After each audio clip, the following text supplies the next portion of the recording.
हम मेडिसिन खाते हैं, हम औषधियाँ, वनस्पति इनका सेवन करते हैं, पर इन सब को हम तक पहुंचाने वाले चंद्रदेव ही तो हैं।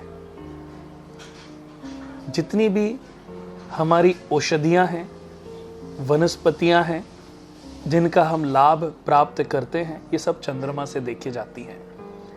चंद्र के जन्म के पीछे की कहानी अगर आपको नहीं पता तो ये जरूर वीडियो आपके जीवन में बहुत अच्छे परिवर्तन लाएगी। मत्स्य पुराण के अनुसार, अग्नि पुराण के अनुसार चंद्रमा की जो कहानी है वो बहुत ही अद्भुत है। एक बार तीनों शक्तियां, महाकाली, महालक्ष्मी और मां सरस्वती, इन तीनों को अनुसुईया माता की परीक्षा लेने की सूझी। उनका जो सतीत्व था, पत्नी धर्म था, वो उसका वर्णन तीनों लोकों में इतना फैल चुका था कि माँ भगवती, लक्ष्मी और सरस्वती माताओं को सूझी कि हमें अनुसुईया की परीक्षा लेनी चाहिए। अनुसुईया कौन थी? कद्रम ऋषि की पुत्री थी और इनके पति अत्रि ऋषि, जो कि ब्रह्मा जी के 10 मानस पुत्रों में से एक है, जिन्होंने इस सृष्टि को रचने में बहुत बड़ी भूमिका निभाई है। एक बार जब ये तीनों माताओं ने, मां भगवती, लक्ष्मी और सरस्वती ने अपने पतियों को, ब्रह्मा, विष्णु, महेश को इनकी परीक्षा लेने के लिए भेजा, तो ब्रह्मा, विष्णु, महेश तीनों एक ऋषियों का रूप धारण करके मां अनुसुईया के पास पहुंचे उनकी परीक्षा लेने और उनसे भिक्षा के लिए उनको आवाज लगाई। तब अनुसुईया माता उनके लिए खाना परोसने लगी कि ऋषिगण, आप हमारा आतिथ्य स्वीकार करो और भोजन ग्रहण करो। तब उन्होंने बोला कि हम आपका भोजन तभी स्वीकार करेंगे जब आप बिना वस्त्र के हमें खाना खिलाएंगी। ये बात सुनकर के अनुसुईया माता समझ गई कि ये जरूर कोई ना कोई ऐसी बात है जो मुझे अभी समझ नहीं आ रही है, पर इसके पीछे कोई ना कोई कारण जरूर है। तब अनुसुईया माता ने अपने ईष्ट को प्रार्थना की कि अगर मेरे पूजा पाठ में, मेरे पति धर्म में, मेरे सतीत्व में मैंने जरा सी भी अगर कोई जीवन में गलती नहीं की, तो इनको 6 माह का या 9 माह का शिशु बना दे। तब वो तीनों जो ऋषि थे वो 9 माह के बच्चे बन गए और उन्होंने उन तीनों को, क्योंकि वो 6 माह 9 माह के शिशु थे, तो उनका अपना निर्वस्त्र होकर अपना दूध पान कराया और उसके बाद मां अनुसुईया को उन तीनों से बच्चों की तरह अटैचमेंट हो गई। वो उनको बच्चों की तरह टेक केयर करने लगी। जब बहुत समय बीत गया तो माताओं, मां भगवती, लक्ष्मी और सरस्वती ने ये जाना कि उनके पति कहां पर हैं और किस अवस्था में हैं। अपने पतियों को 8-9 महीने का देख वो घबरा गई और मां अनुसुईया माता के पास पहुंची और अपने करने के लिए क्षमा मांगी कि हमें क्षमा कर दो, हमने आपके सतीत्व की परीक्षा लेने के लिए अपने पतियों को भेजा था और अब आप इनको मुक्त कर दें। तब माता अनुसुईया ने इस शर्त पे उनको छोड़ा कि उनके तीनों के अंश जो हैं उनके गर्भ से जन्म लेंगे।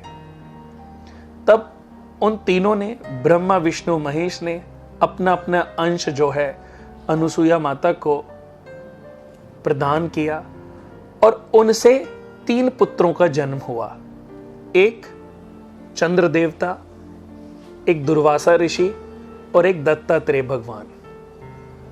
जो चंद्रमा है ये ब्रह्मा जी के पुत्र हैं, दत्तात्रेय भगवान साक्षात विष्णु जी का स्वरूप हैं और दुर्वासा ऋषि शिव भगवान का अंगारक अवतार है। तो चंद्र देवता की कहानी कई शास्त्रों में और पुराणों में आपको यह मिल जाएगी। चंद्र देवता की 27 पत्नियां थीं। प्रजापति दक्ष ने अपनी 27 जो नक्षत्र हैं उन पुत्रियों से चंद्र देवता का विवाह किया। चंद्र देवता को प्रजापति दक्ष से क्षय होने का श्राप भी मिला। वो कैसे मिला? इनकी एक पत्नी है रोहिणी, उसको बहुत अधिक प्रेम करते थे, हर समय उन्हीं के साथ रहते थे और ये बात उनकी दूसरी पत्नी रेवती को जरा भी बर्दाश्त नहीं होती थी। उन्होंने अपने पिता को प्रजापति दक्ष को शिकायत की कि हमें वो कभी भी समय नहीं देते। तब प्रजापति दक्ष ने चंद्र देवता को क्षय होने का श्राप दिया। हमारी बॉडी में फुंसियां हो जाती हैं, खुजली होती है, स्किन में कोई डिजीज हो जाती है, हेयर फॉल होता है, झुर्रियां पड़ जाती हैं, हमारे घाव जल्दी भर नहीं पाते। इसके पीछे के कारण क्या है? चंद्र देवता। आपकी जन्म कुंडली में अगर चंद्रमा की पोजीशन ठीक नहीं है, चंद्रमा नीच राशि में है, चंद्रमा पाप ग्रह से पीड़ित हैं, केतु के साथ बैठे हैं, ग्रहण लगा हुआ है, तो ये परेशानियां बार बार आपको परेशान कर सकती हैं। जब प्रजापति दक्ष ने चंद्र देवता को श्राप दिया तो अत्रि ऋषि और अनुसूया माता ने सभी ऋषियों के साथ मिलकर के ये ढूंढने की कोशिश की कि चंद्र देवता को कैसे बचाया जाए। कुछ समय पहले की बात है, मार्कंडू के पुत्र मार्कंडे ऋषि ने, जिनकी आयु 12 वर्ष की थी, उन्होंने अभय वरदान शिव भगवान से प्राप्त किया था। और शिव भगवान को प्रसन्न कैसे किया? महामृत्युंजय मंत्र द्वारा। और महामृत्युंजय मंत्र को इजाद करने वाले मार्कंडे ऋषि हैं। तब सभी ऋषि माता सती के साथ मार्कंडे ऋषि को मिले और उनसे प्रार्थना की कि आप इस महामृत्युंजय मंत्र को उजागर करें, इसको सार्वजनिक करें, ताकि जनहित भी इसका लाभ प्राप्त कर सके। तब मार्कंडे ऋषि ने महामृत्युंजय मंत्र को सार्वजनिक किया और उनको बताया कि इनके जो शरीर है, चंद्र देवता को जो शरीर है, इसको रेत में दबाया जाए। सोमनाथ के तट पर, जहां सागर का हिस्सा है, वहां पर रेत में उनके शरीर को दबा दिया गया। सिर्फ उनका फेस बाहर था, बाकी सारा रेत से ढक दिया गया, ताकि उनका शरीर धीरे धीरे कम गति के साथ धीरे धीरे उसका नुकसान हो, क्षय यानी कि गलते जाना। महामृत्युंजय मंत्र का उच्चारण सभी देवता, सभी ऋषिगण करने लगे। शिव भगवान प्रसन्न हुए और चंद्र देवता को अभय वरदान दिया और अपने मस्तक में जगह दी। चंद्रमा हमारे शरीर में हमारे मन के कारक हैं, हमारी मनस्थिति के कारक हैं। हमारे मन में क्या चल रहा है, हमारे मन में क्या विचार उत्पन्न हो रहे हैं, ये सब चीजें चंद्रमा से ही देखी जाती हैं।